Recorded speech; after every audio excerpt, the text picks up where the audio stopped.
నమో శ్రీనివాసాయ నమః. నమో వెంకటేశాయ నమః. అందరికీ నమస్కారం అండి. ప్రతిరోజు రాశి ఫలితాలు తెలుసుకోవడానికి ఇంకా మన ఛానల్ సబ్స్క్రైబ్ చేసుకోకపోతే ప్లీజ్ సబ్స్క్రైబ్ చేసుకోండి.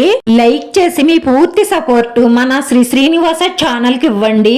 ఈ వారం రాశి ఫలితాలలో గోచార్య రీత్యా వృషభ రాశి వారు ఎటువంటి శుభాశుభ ఫలితాలను పొందుతారో తెలుసుకోవడానికి ఈ మన వీడియోని ఎక్కడా స్కిప్ చేయకుండా చివరి వరకు చూడండి. ఒక స్త్రీ పాత కక్ష పెట్టుకుని మిమ్మల్ని ఆర్థికంగా నష్టపరచడానికి, మానసికంగా బాధ పెట్టడానికి చాలా ప్రయత్నాలే చేస్తుంది. కానీ మీరు దాన్ని గ్రహించి మీ తెలివితేటలతో ఆమె చేసే ప్రయత్నాలన్నిటినీ ఆమె పైకే తిప్పికొట్టండి. మహావిష్ణువు యొక్క శతనామావళి పారాయణం చేయడం వల్ల వ్యాపారస్తులు వ్యాపారంలో అద్భుతమైన ఫలితాలను చూస్తారు. ఆటంకాలు తొలుగుతాయి, ఆగిపోయిన పనులు ముందుకు సాగుతాయి, అప్పుల బాధలు తొలుగుతాయి, కష్టానికి తగిన ఫలితం దక్కుతుంది. రంగంలో పేరు ప్రతిష్టలు పెరుగుతాయి, రాజకీయ నాయకులకు అద్భుతమైన అవకాశాలు దక్కుతాయి. వివాహాది శుభకార్యాలు సులభంగా పూర్తి చేస్తారు. కాంట్రాక్టర్లకు వేగం పెరుగుతుంది, అనుకున్న లాభాలను పొందుతారు. అనారోగ్య సమస్యలు దూరం అవుతాయి. ఆత్మీయుల సహాయ సహకారాలు అందుకుంటారు. నూతన కార్యక్రమాలు ప్రారంభిస్తారు. కుటుంబ సౌఖ్యం ఉంటుంది, విజయాలను సాధిస్తారు. కుటుంబంలో సుఖ సౌఖ్యాలతో పాటు ఆకస్మిక ధనలాభం పొందుతారు. సోమరితనాన్ని విడిచిపెట్టి పట్టుదలగా ప్రయత్నించి అన్ని కార్యక్రమాలలోనూ విజయం సాధిస్తారు. వృత్తిరీత్యా గౌరవ మర్యాదలు పొందుతారు. పిల్లల పట్ల శ్రద్ధగా ఉండకండి. పిల్లల స్నేహాలు, వారి ప్రవర్తన పట్ల ఒక కన్నేసి ఉంచండి, లేదంటే చేయి దాటిపోతారు. అంటే సమస్యనైనా సరే సామరస్యంగా పరిష్కరించుకునే సామర్థ్యాన్ని కలిగి ఉండాలి. అపావేశాలతో ఎటువంటి సమస్యలు పరిష్కారం కావు కదా.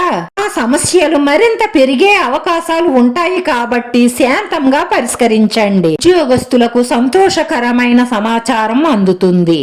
అదనపు రాబడి పెంచుకోవడానికి మీరు చేసే ప్రయత్నాలన్నీ ఫలిస్తాయి. వ్యాపారంలో ఉన్న ఆటుపోట్లు తొలుగుతాయి. విద్యార్థులు కష్టపడి చదివితే మంచి విజయాలను సాధిస్తారు.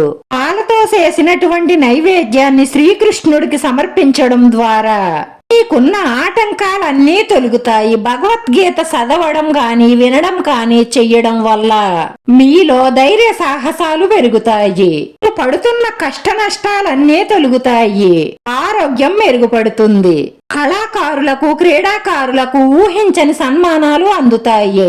మీ ఆలోచనలు కార్యరూపం దాలుస్తాయి. రాశివారి పరిహారంలో బూడిద గుమ్మడికాయ సింహద్వారానికి కట్టండి, లేదంటే ఒక కొబ్బరికాయ తీసుకుని మీ ఇష్టదైవం పాదాల దగ్గర ఉంచి పూజ పూర్తి అయిన తరువాత ఆ కొబ్బరికాయకి కొద్దిగా పసుపు రాసి గంధం బొట్టు, కుంకుమ బొట్టు పెట్టి ఎర్రటి గుడ్డలో కట్టి దాన్ని మీ సింహద్వారానికి కట్టండి. ఇలా చెయ్యడం వల్ల మీ ఇంట్లో ఉన్న నెగటివ్ ఎనర్జీ అంతా పోయి ఈ ఇంట్లో శాంతి సౌఖ్యంతో పాటు మీరు కోరుకున్న కోరికలన్నీ నెరవేరి మానసిక ప్రశాంతత లభిస్తుంది. ఈ రాశివారి అదృష్ట సంఖ్య 6.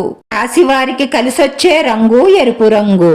వీడియో నచ్చితే లైక్ చేయండి, షేర్ చేయండి. మీ లైక్ మాకు ఎంతో విలువైంది. మీరు లైక్ చేయడం వల్ల ఈ వీడియో ఇంకొంతమందికి చేరుతుంది. శ్రీనివాస ఛానల్ ఆదరించండి. అందరికీ ధన్యవాదాలండి. నమో వెంకటేశాయ నమః.